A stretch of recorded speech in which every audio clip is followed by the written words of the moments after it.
blood pressure of like 140 over 90. Common sense will tell you that since first trimester is associated with a reduction in blood pressure, this woman did not measure it before she took in, and it is possible that the blood pressure of this woman has been like 160 or 170 before she even taken. So if you see somebody in first trimester whose blood pressure is high, it is possible that the blood pressure didn't get high in that pregnancy. That means that person might have been pregnant. So usually we call that one hypertension in pregnancy. I don't know if you understand. So there is hypertension, there is pregnancy, but they might not be cause and effect. The hypertension was there, then the pregnancy came and joined the hypertension. I don't know if you understand.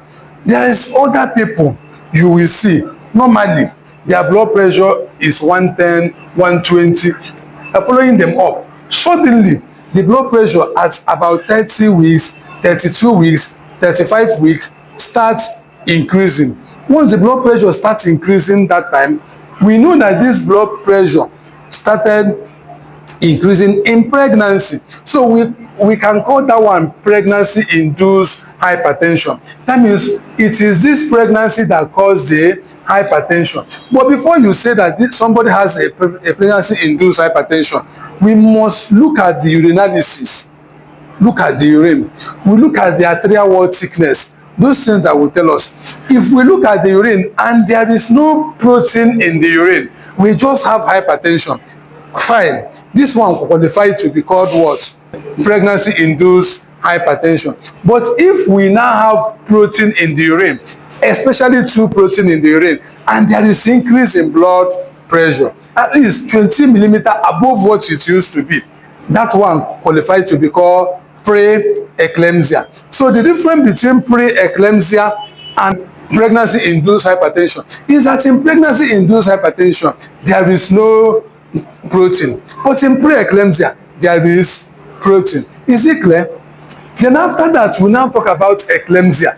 Eclampsia is when pre-eclampsia now have seizure.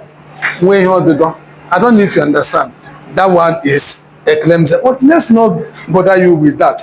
But when it comes to this pregnancy-induced hypertension, now most women that comes around, most of them will not start their antenatal before the end of first trimester. Most people now be after 3 months. I don't know if you understand. Now, assuming they come in that 3 months and you measure her blood pressure and you get a blood pressure of 130 over 80, for example. 130 over 80 is still normal blood pressure, right?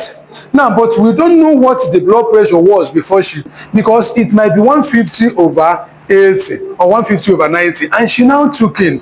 The blood pressure now dropped down to 130. So by the time I'm seeing this woman, I'm seeing 130. I don't know if you understand.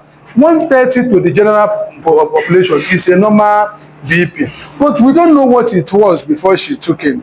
Now, by the time we keep following her up, we might follow her up to 7 months and 8 months.